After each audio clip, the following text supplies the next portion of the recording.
Hello, Jessica. This is Roy's mother. Do you have a moment to talk? Oh, of course. What can I do for you? I thought it was about time we got together to have a discussion about Roy's estate. His estate? Don't you think it's a little bit too soon for that? It's only been a week since his funeral. Yes, I'm aware, but it's a discussion that we need to have, and the sooner the better. I'm not sure if Roy ever told you this, but he should have left a sizable amount of money to me. That boy was always good to me, and this was his final act of filial piety. I'm planning on using the money to have a pleasant and relaxing retired life. I see. So you were planning on your son's inheritance to finance your retirement. Also, Jessica, I think you should know that I have every intention to not allow one single penny of Roy's money go to you. What? You had to see this coming, dear. I heard about everything from Roy. The two of you were about to be divorced when he passed away. Am I right? Well, yes, I suppose we were. Well, then that settles it. What right could you possibly have over Roy's money? Roy is my son, and you're little more than a former roommate of his as far as I'm concerned. I will not let you have his estate. Did Roy happen to tell you the specific circumstances of our divorce, or did he leave that part out? Isn't it obvious? You were a complete failure as a wife. You used him for his money, and you never paid him any of the attention or affection he deserved as your husband. You may have cheated my son out of some of his hard-earned money while he was living, but I will not let you steal from him now. Is that so? And that's all I have to say. Now pack up your things and be out of that house by this evening. Seriously? I'm dead serious, Jessica. The house you are living in belonged to Roy.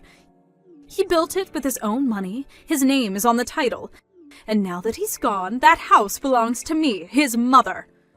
There's no fighting this, Jessica. It's all written very clearly in his will. The house is mine.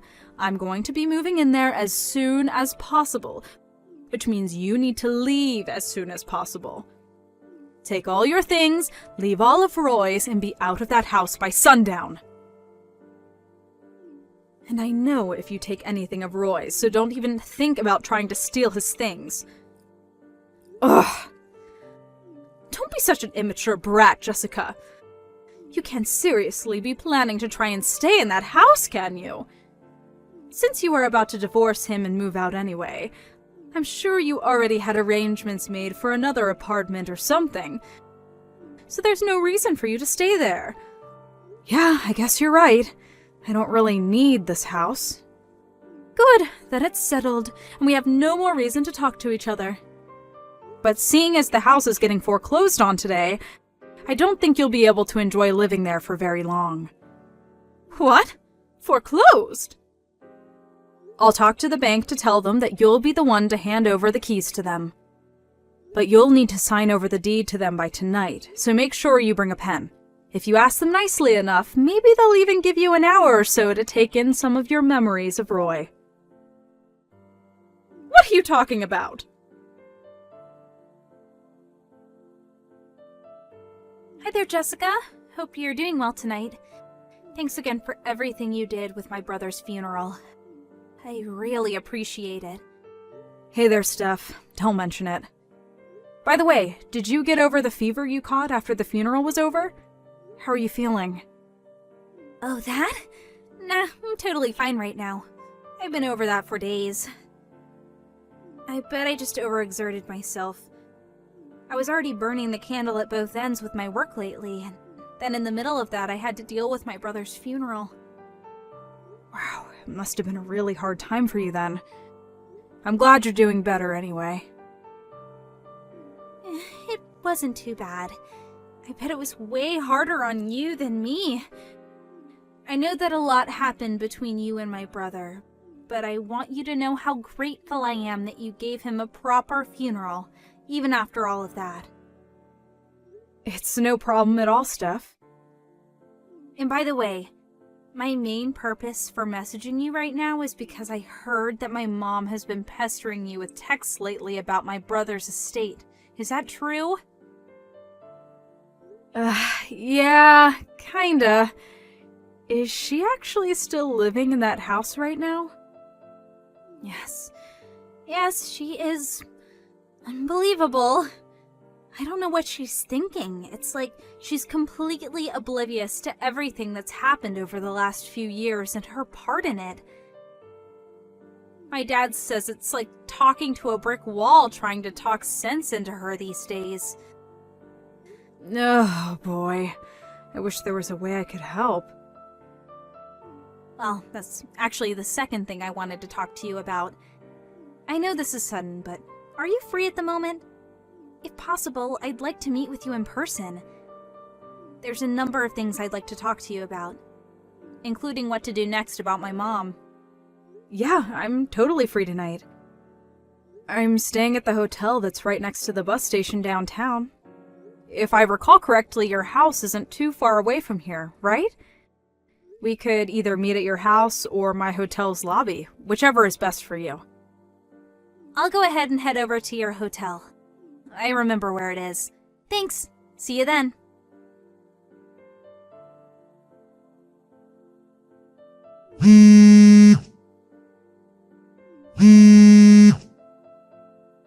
Good morning. What can I do for you? Don't give me good morning. Some people from a real estate agency just came by and said if I don't leave the house soon, they're going to call the police and have me arrested for trespassing. According to them, the house is actually in your name. That's the first I've ever heard of that. Why didn't you tell me? You already sold it to them? You owe me an explanation. Wait, you really didn't know about all that? I guess maybe Roy was planning to tell you about everything once it had been finalized, but it seems like he could have at least told you the bare minimum. Hurry up and explain what you did. Just make sure you're aware that Roy and I were planning to get a divorce when he died, right? Yes, and what of it? What does that have to do with you stealing my house and selling it without my permission? I'm getting there, calm down. Next, were you aware that the reason we were getting divorced was because Roy was cheating on me? He was? Ah, so you didn't know. Well, he was cheating on me, so I sued him both for the damages related to the affairs as well as for a divorce. Roy was lavishing his mistress with gifts, designer handbags, shoes, vacations, you name it. And in just the span of a year, our total savings declined from around $100,000 to just $1,000. He spent that much in a single year? Now, one major problem for Roy was that the money he spent came out of our joint savings account. So he had spent tens of thousands of dollars of savings that were also mine without my permission on his illicit affair. Ordinarily, in this sort of situation, I'd have the legal right to demand he return every single penny of that money to me. But I was also fully aware that he had no means with which to repay it, and I was eager to not have any interactions with him anymore after the divorce. So, our lawyers talked it over, and in the end the compromise we decided on was this.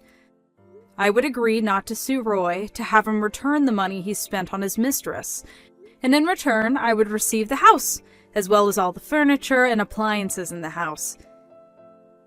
It was at that point that he transferred the deed over to me, and I sold the entire thing to a real estate company the very next day. How could you do such a thing? The real estate company was actually super understanding about everything, and they agreed to let me stay in the house until Roy's funeral was over. You sold my son's house! I can't believe you!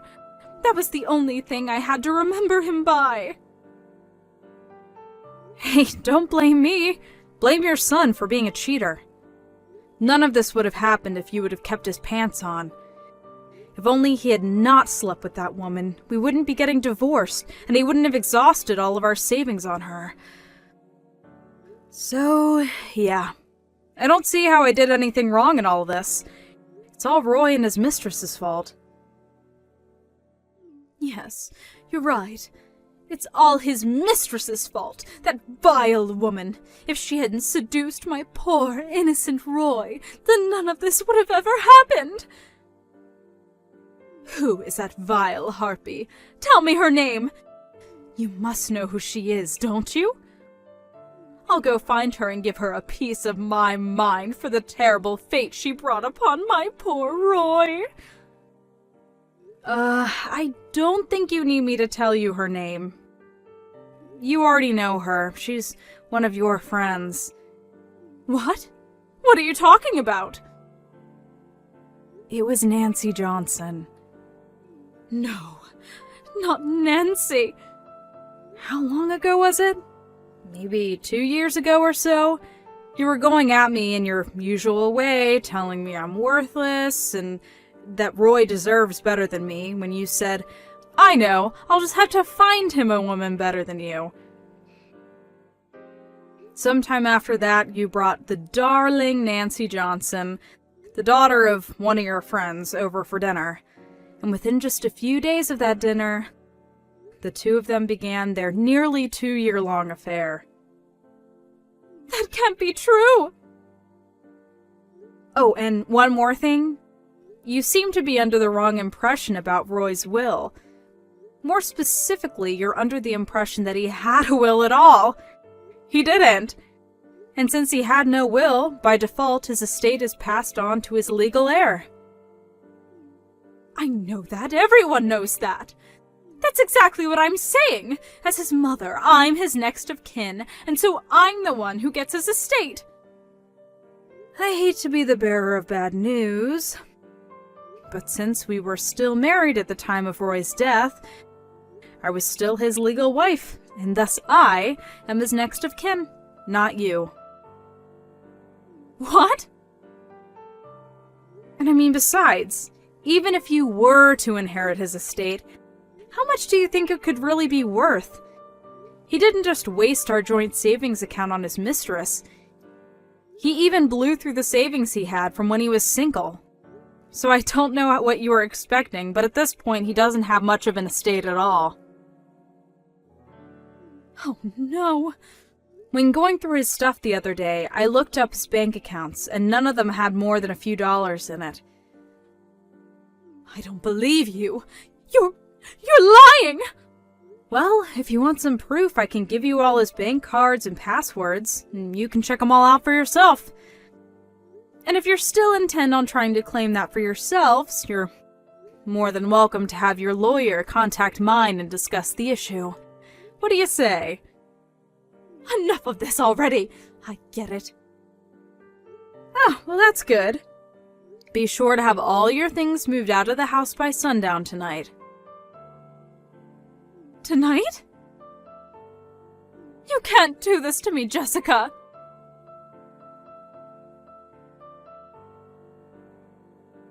Jessica? Where are you?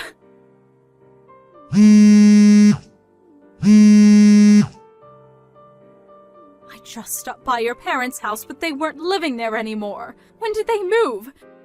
Where are you? My parents' house? They haven't been living at that house for over a year now. In any case, why are you at my parents' old house? I'm looking for you, of course. Me? Why would you be looking for me at my parents' old house? It's way too far away from my job. I'd have like an hour-long commute every day. Then where are you? Tell me! I don't see any legitimate reason for you to need to know where I am right now. If you need anything from me, you can ask my lawyer. Just tell me where you are this instant. I mean it! If you must know, I'm staying with a friend for a while. What friend? Give me the address of the house, Jessica. That's an order. Not a chance. Why would I? You and I are nothing anymore. I'm not your daughter-in-law, you're not my mother-in-law. Nonsense! Of course you're still my daughter-in-law. Even if Roy has passed away, nothing changes the fact that you were married into this family, Jessica. I'm still your daughter-in-law, whether you like it or not. And as my daughter-in-law, it is your duty to provide me with the financial support. Where did you hear that from? Some weird Facebook group or something? No, I no longer have any duty, morally or legally, to provide you with any support of any kind. You're not getting anything out of me. Don't run away from your responsibilities to me. Were you listening just now? The moment that Roy died, our legal marriage was dissolved, so I no longer have any legal connections to you whatsoever.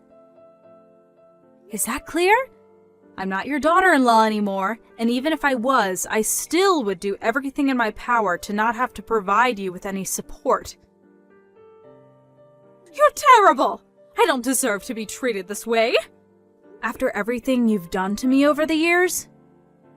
You deserve way worse from me than this. You're lucky I didn't sue you for emotional abuse. So no, I'm not going to give you the address for my friend's house, who is even less of a connection to you than me. Now just leave me alone! I never want to speak to you again for the rest of my life. You can't abandon me. What am I supposed to do now? Oh, right. Your husband divorced you the other day, didn't he? How do you know that? I heard the whole thing from Steph. It was quite the story. I didn't even know about this at the time, but the night that Roy got into that car accident, he was on his way to see his mistress, Nancy, wasn't he? Your ex-husband found out about that.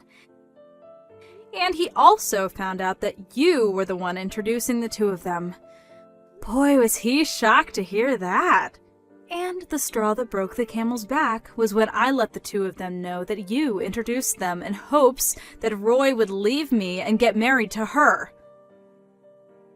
Once he heard that, he couldn't take it anymore and filed for divorce the very same day. He kicked you out of the house.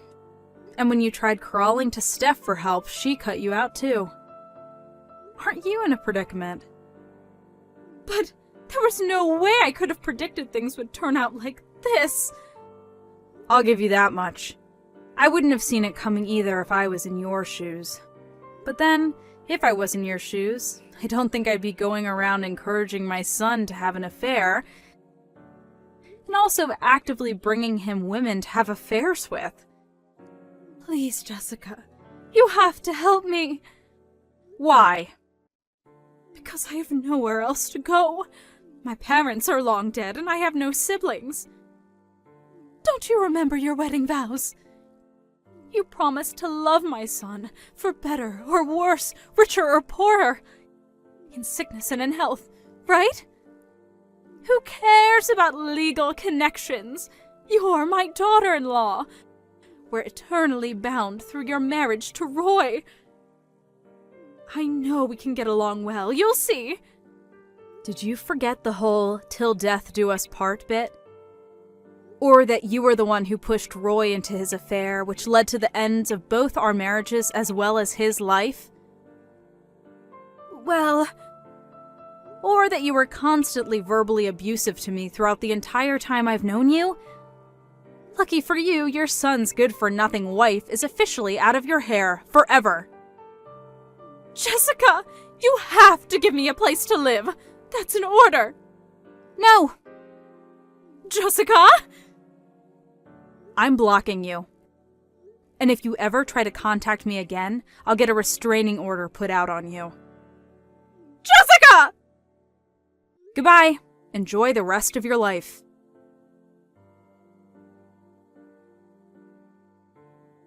After that, who do you suppose my ex-mother-in-law went to for help? None other than Nancy Johnson, the woman she pushed into my husband's arms. Personally, I've gotten over her affair with Roy, partially because of the passing of time and partially because I'd already received a massive judgment against her for the affair. But it seems as though my ex-mother-in-law wasn't quite over it. She stormed in the house and screamed at her, saying, "If you hadn't made my Roy spend so much money on you, he would have had some left over for me." And then she started breaking every breakable object in sight. It's honestly kind of impressive how well she avoids placing even the smallest amount of blame for the situation on Roy, but I digress. In the end, Nancy ended up suing her and winning a hefty judgment for the damage done to her house. So, now my ex-mother-in-law is stuck with being a 70-year-old divorcee, working whatever odd jobs she's physically capable of in order to pay it off. Part of me feels bad for her, but that's a very, very small part of me.